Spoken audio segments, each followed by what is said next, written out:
1. So the year before COVID hit the US, I started working for one of the major airlines at my local airport as a baggage handler. I absolutely loved the job. I just enjoyed being around planes from the ground level. When I started, there were no full-time positions available, so I was working part-time for 6-hour nights 5 times a week. The way it usually works is each gate has a lead, the person with extra training to do the load planning and scanning and towing the planes to the runway, as well as guiding them in, and a few baggage handlers. Now, I had only been there a few months, but I was working my ass off, showing that I was a team player. I decided I was going to try to become a lead, even though they usually want you to work a year or so as a handler first. I was confident and ended up passing the training course with ease. The problem was they had no availability for more leads, so I was put into what was basically an on-call lead kind of thing, where they could upgrade me for the day if they needed more leads. Now, whenever they upgrade you to lead, even if it's for a single flight, they have to pay you the extra $1.75 an hour leads get for your whole shift. Remember, I work 6-hour days, so $10.50 is the cost to make me a lead for my shift. Now, for a few months, everything was great. I was a part-time baggage handler, but I was working as a lead for my whole shift, every shift, and I was loving every second of it. Something about towing huge planes full of people to the runway was just awesome to me. Enter everyone's favorite virus, good old COVID-19. Within months, the airline industry is tanking pretty hard as nobody wants to travel and get stuck somewhere. Supervisors are being told to cut costs everywhere they can, which makes sense given the circumstances. Cue up the night of my malicious compliance. It's maybe 11 p.m. and I'm on till 1 a.m. Supervisors have sent a large chunk of workers home, and those of us left are being sent all over the airport to cover the flights we do still have coming. I get a call from the office that assigns your flights, and I'm told to go grab a box and a walkie, the stuff needed to plug into the plane to talk to the flight deck. They tell me to head to the gate, the flight's landing in 5, and to just put in my request for lead. When asked to be a lead, you put it in the company app, and the supervisor approves your pay raise for the day. I get to my gate, check the load coming off the plane, brief the handlers on what's coming down, and we all get to our spots to bring the plane in. I see the plane coming down the lane to my gate, and at the same time, my zone supervisor drives up to my gate and asks me to come over. He then tells me something along the lines of, "Hey man, we can't upgrade you to lead right now. We just can't swing that extra expense right now." I respond with, "Okay, so who's going to bring this plane in, as nobody on the gate is lead trained, and supervisors are not allowed to do any of our work because of the union rules." He then tells me he is going to go find another lead to bring it in, and to just assist him when he arrives. So I'm like, sure, whatever. Now, it's important to note that planes have very tight metrics for how long it can take to bring a flight in, unload, and reload for the next flight. The flight pulls up to the edge of my gate and comes to a stop, as there's no lead there guiding them in, so the flight just sits there waiting, and the entire gate crew are also just standing around waiting. 20 minutes go by and my radio, I still have on me, goes off and the office is pissed. They want to know why the hell I'm holding this flight short and not bringing it in, to which I obviously reply with, "What do you mean? The supervisor told me they couldn't afford to pay me for lead work today, and that he would find someone else." He then asks me if I can please just bring it in for him, and I said, "Sorry, if you're not willing to pay me to do the lead work, then I'm only going to do the handler work I'm being paid for." As it turns out, they sent too many leads home this night, and the ones they did have were all busy on flights already. After about 45 minutes, a lead from 2 terminals over finally strolls up, and we were able to unload the plane as usual. But that 45 minutes the plane sat idle at the gate cost thousands in fuel plus overtime for flight attendants forced into mandatory overtime from the situation. Not to mention all the passengers who were pissed off from the extra wait, who all were comped some credits with the airline for the trouble. I also come to find out the supervisor's bonuses were based on flight turn time, and this 45-minute short hold probably cost him his bonus and a write-up. 2. Backstory. I worked as a graphic designer, illustrator, concept artist, 2D and 3D designer, and animator, getting the idea yet? For a company called Magic Memories. It's one of those companies that sets up a giant green screen in front of attractions and takes your picture. Then, when you're coming out, tries to sell you a photo book with your pictures edited inside these templates tailored for that site. There are sets designed for each attraction, and all themed to fit accordingly. I was originally hired to be a graphic designer who makes the Photoshop documents used for the photo templates. That was it. I mentioned I could do 3D work and eventually incorporated that into my designs as well. After noticing my 3D capabilities, I helped out by working on the design and build side, creating architectural models for the set designs and sales areas for new sites. Because I was skilled artistically, I was also tasked with creating the concept art for these new theme sets as well. It was like being a budget Imagineer, if you're familiar with Disney at all. Except I didn't get paid over $35,000 a year to do all these jobs. None of that was a formal promotion, nothing had documentation, just, try this out, see how you do. And then never actually turning into anything. I wore every hat in the creative team, and outshined every other designer in each department by a long shot. I was the only one who knew how to animate digital signage, as well as a few other minor things. Story. One day I was doing what I do, and this snake of a salesman comes up to my little cubicle and asks for help with some kind of marketing material for a pitch document. It doesn't take long, and was fairly simple to do. I didn't think anything of it. A couple of days later, my manager, who isn't the original manager that hired me, this is someone who got promoted into this position later on, pulls me aside and yells at me for not following protocol, and not following the correct channels the design team goes through to get work done. She saw something in my work I did for the sneaky salesman, and was mad she had to change something last minute before it all went out. If I remember correctly, it was something stupid like text needing to be shifted a little more to the right.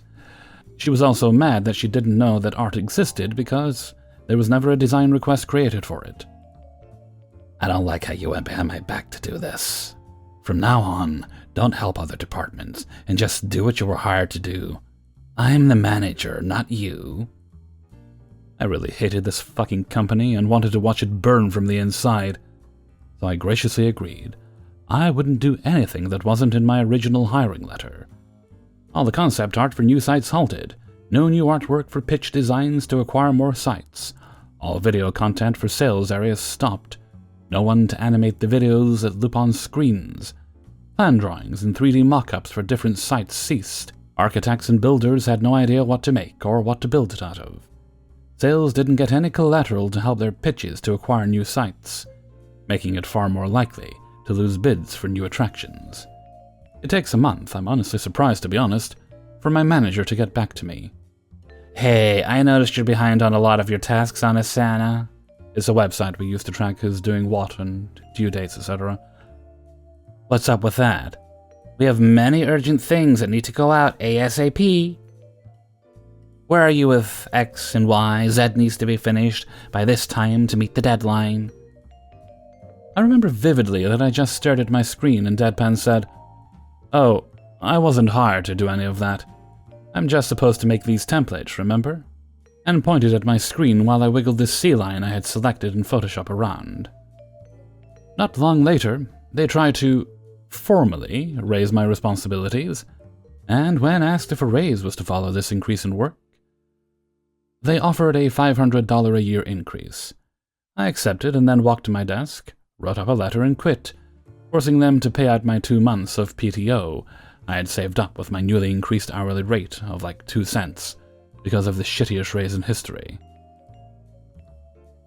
Company was bleeding money because the CEO and his best friends paid themselves a ridiculous salary and refused to take a pay cut in lieu of helping out the employees or the business itself. Things began to fall apart. I can only imagine what they lost after I ditched them. 3. I was a specialized skilled tradesman about 20 years ago. I still am now, but in a slightly different field.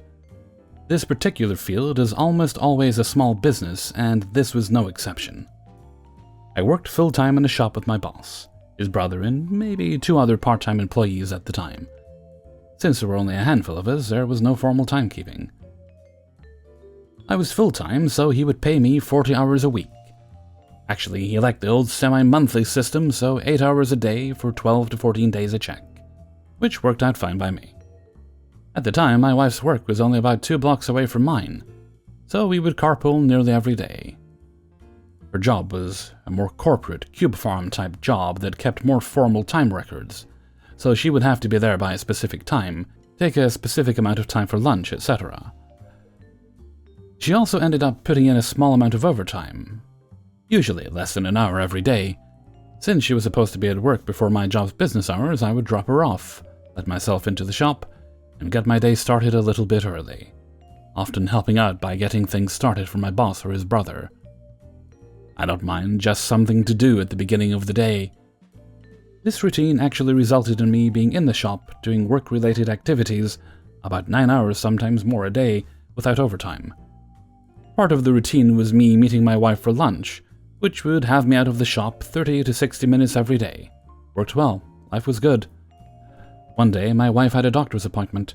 It was scheduled midday, and rather than just taking her car to work that day, or having me leave the car with her for the day, she asked me to go with her. The doctor's office is about 15 minutes from work.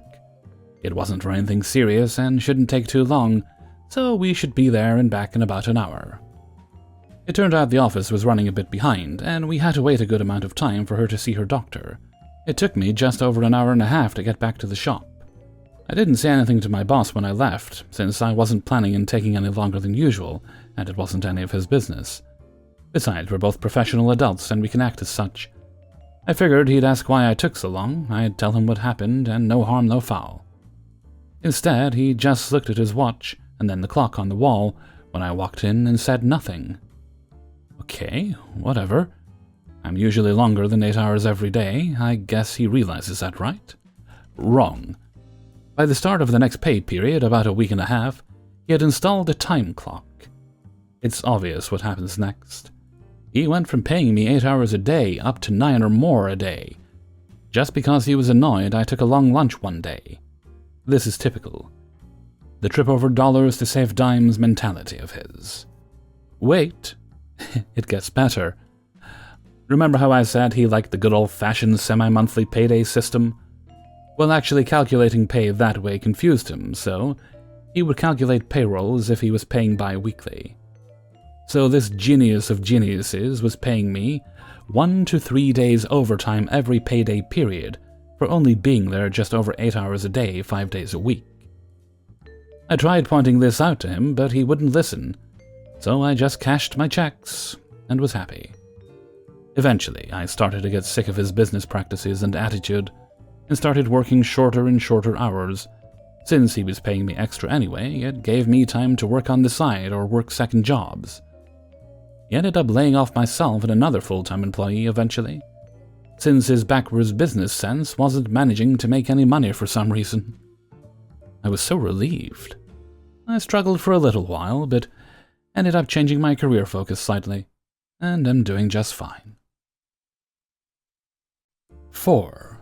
When I was 17, me and my best friend Ray decided to move out on our own. We found the coolest apartment closer to downtown, and were really excited.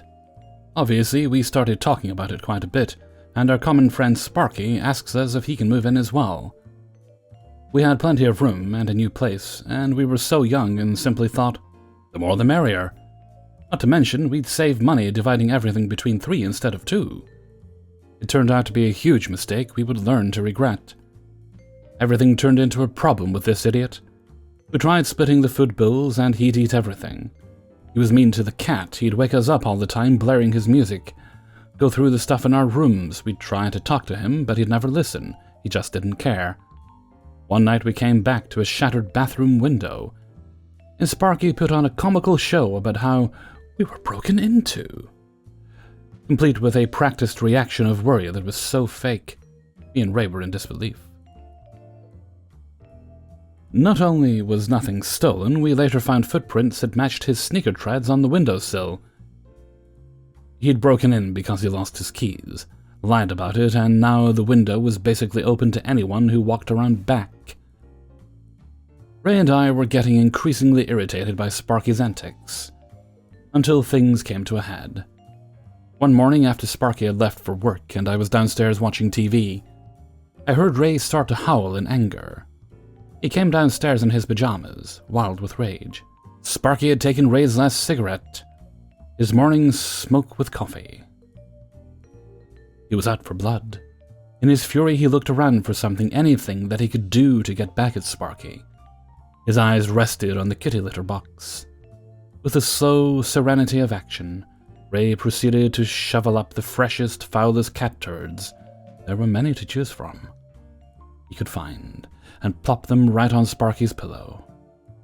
I was laughing so hard I was too paralyzed to stop him. And so there we sat watching TV with the cat poo settling into his bed linens. After an hour or two, Ray started to cool down and actually kind of regretted what he'd done. He started thinking about how mad Sparky would be and how we still had to live together. And he reluctantly realized maybe he should clean up his act of retribution. I, being so much more petty, decided that we still had to do something to get back at him. So I proposed a compromise. We secretly sabotage his shit so he doesn't get mad at us.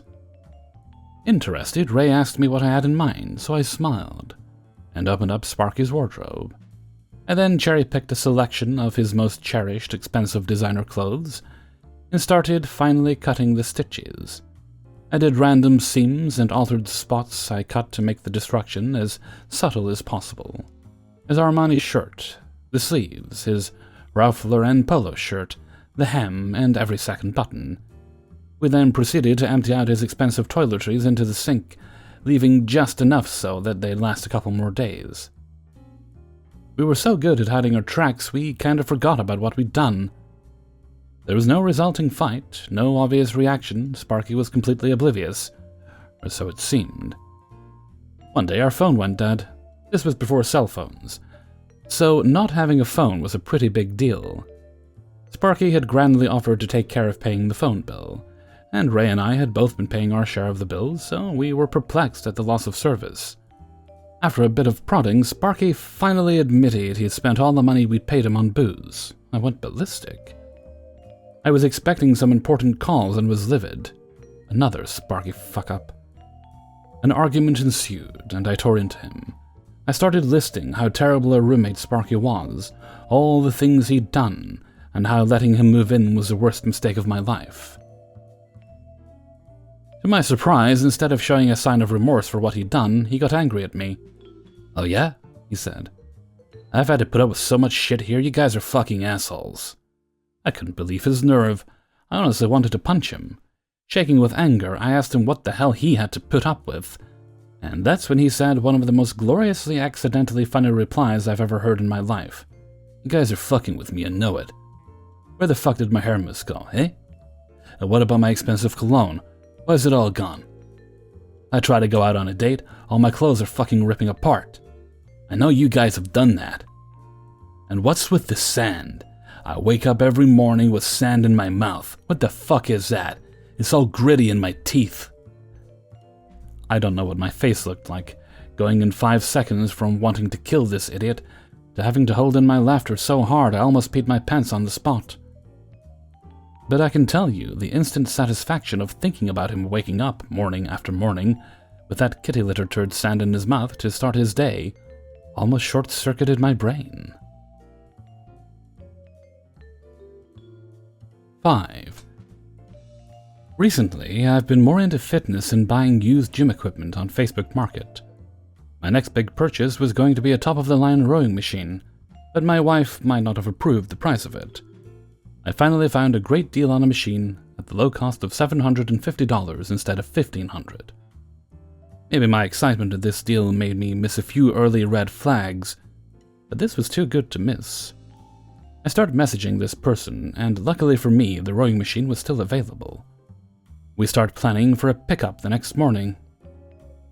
This is where the first red flag appears, which I brushed off out of excitement. The person requested a deposit of $250 since the last person never showed up, and that she would never scam someone out of their hard-earned money. But ain't no way in hell I was giving a deposit for a pickup the next day and also a sale on Facebook.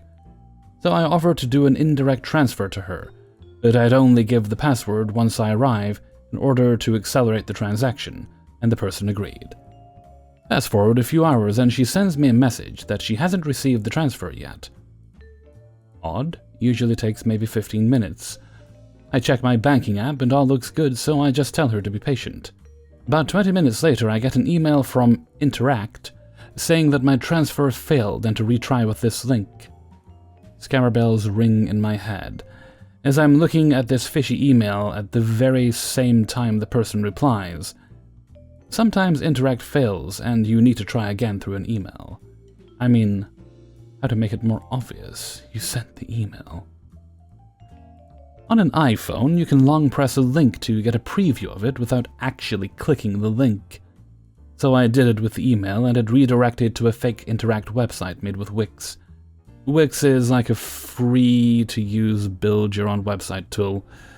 So now I'm in full-on detective mode, and I find way more red flags. Facebook profile made in 2022. Address leads to an empty lot on a road.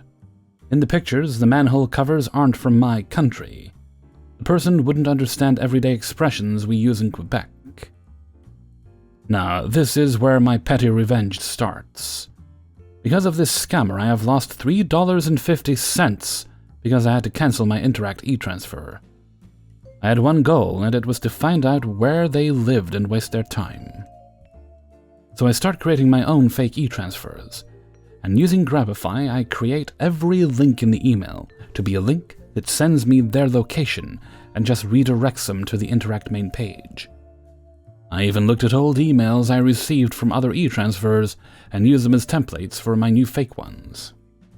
After many back and forths, a person finally clicked on a link and I got their IP and location, Benin, Africa. I then asked them how the weather was in Benin and they stopped answering, so I went to bed.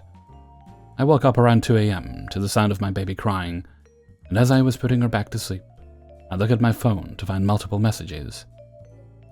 Oh, you know Benin. Have you ever been to Benin? Have you ever worked with people of Benin?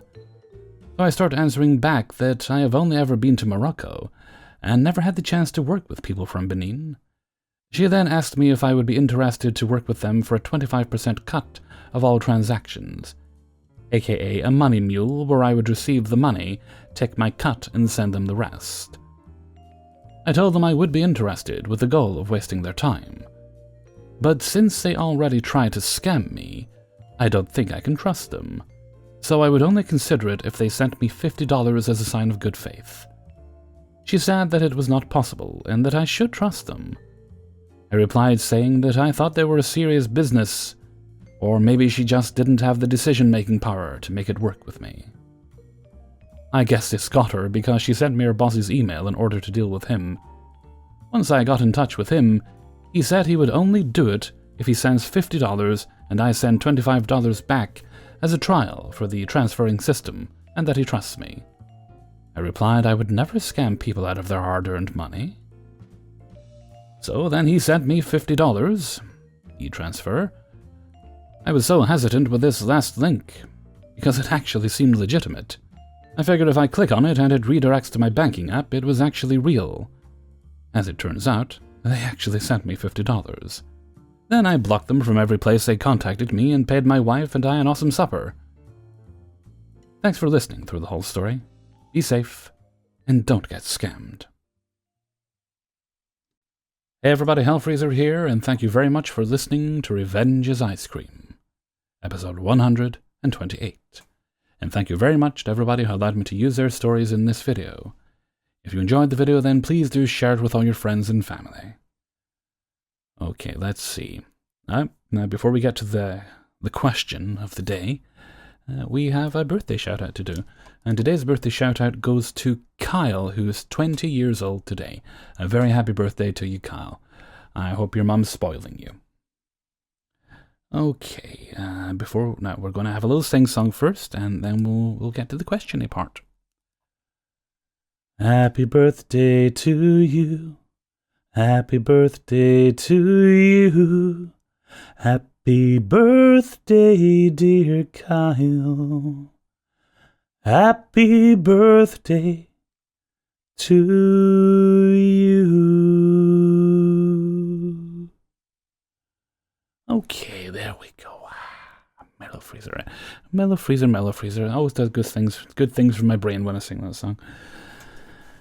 I'm sure there's a scientific reason, but let's not worry about that. Let's leave that for the scientists to worry about.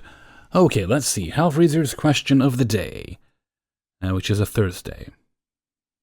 Aha, controversial.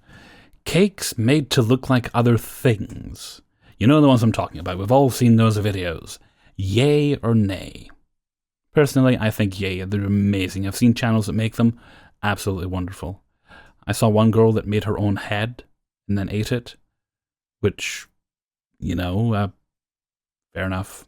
But it was really well done. Let me know what you think in a comment below. Okay, and with that, I'm going to head off for now. So until next time, thank you very much for listening, and take very good care of yourself.